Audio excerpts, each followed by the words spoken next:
Pada episode ke-18 kali ini, kita akan membahas proses pencarian pendaki spiritual yang menghilang di kaki Gunung Merbabu pada tahun 1996. Sebuah kisah yang mengingatkan kita kembali betapa rentannya kita di dalam hutan, apalagi di saat kurang tahu arah dan sendirian. Simak kisahnya di Jalan Terjal.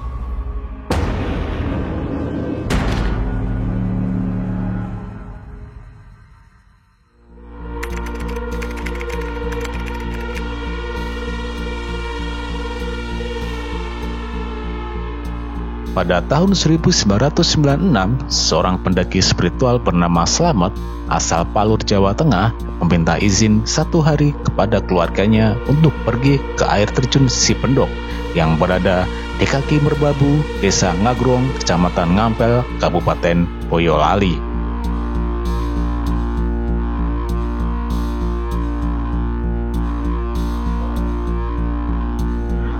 Air terjun Sipendok berada dekat dengan pertemuan 2 sungai yang tidak jauh darinya juga ada air terjun yang lebih tinggi yang bernama air terjun Semuncar. Konon kala itu, pertemuan 2 arus sungai ini cukup disakralkan dan menjadi daya tarik untuk para pendaki spiritual. Setelah sampai desa, pendaki ini meminta izin kepada kepala desa setempat untuk naik ke atas menuju air terjun Sipendok. Hanya membawa perlengkapan seadanya saja, pendaki ini berangkat naik melewati jalur penduduk dan dijadwalkan kembali sore hari.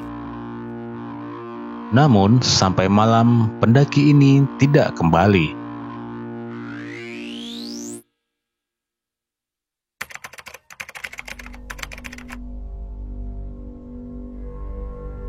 Keluarganya pun menjadi khawatir. 3 hari kemudian, pendaki spiritual ini dinyatakan hilang oleh keluarganya di kaki Gunung Merbabu.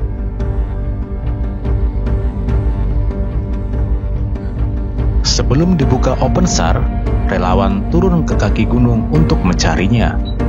Saat itu, dibentuk 2 SRU kecil untuk penyisiran keberadaan survivor. Saat relawan mencapai pertemuan 2 sungai, kabut tebal tiba-tiba muncul. Tentu saja, hal ini semakin menyulitkan pencarian survivor.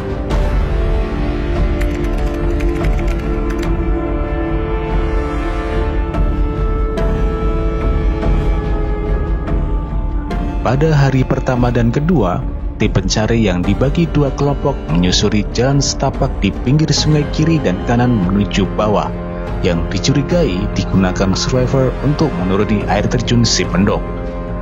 Namun jalan ini buntu dan berakhir di air terjun bertingkat yang kecil.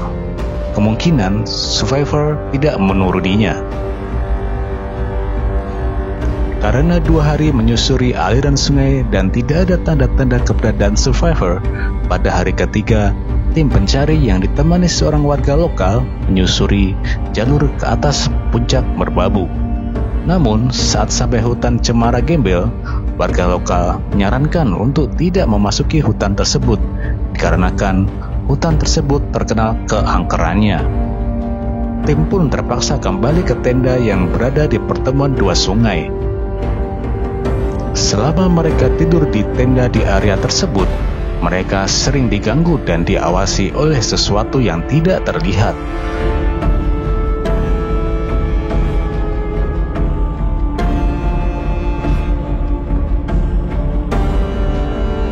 Pada hari keempat sampai hari ketujuh, pencarian pun masih terkesan nihil.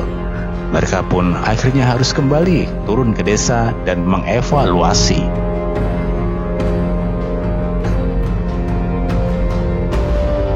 Relawan yang kelelahan menginap 1 hari di tempat Pak Kades.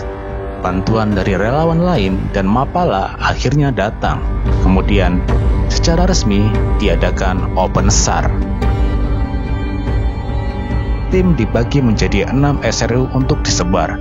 Tempat-tempat yang dicurigai disisir dengan rapi. Aura mistis pun sangat terasa pada malam hari.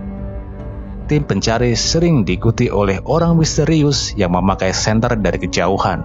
Namun mereka tidak menghiraukannya.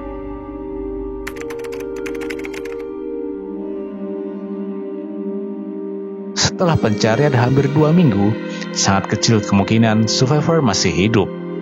Bau-bau tidak sedap sering tercium di sekitar area pertemuan arus sungai.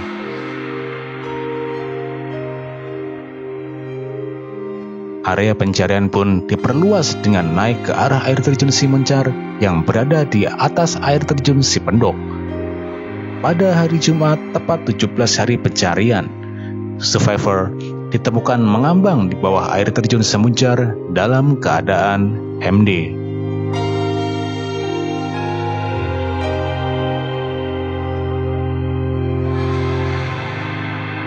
Diduga, survivor salah mengidentifikasi air terjun Semuncar dikira adalah air terjun Sipendok karena letaknya yang cukup berdekatan.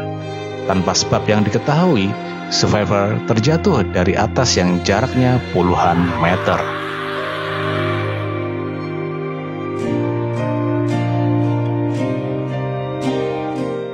Sebelum mendaki, disarankan kenali dulu medan yang akan dituju. Apalagi jika sobat mendaki sendirian. Di hutan akan banyak faktor tidak terduga yang bisa mengakibatkan kejadian yang cukup fatal. Sudah banyak rekan atau teman pendakian yang berujung tragis dikarenakan kurangnya persiapan dan faktor X yang membuat rekan-rekan kita menjadi korban.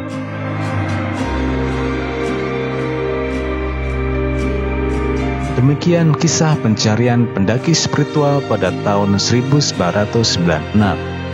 Jika ada salah kata atau informasi yang berbeda, bisa sobat Jalan Terjal koreksi di bawah di kolom komentar. Salam lestari.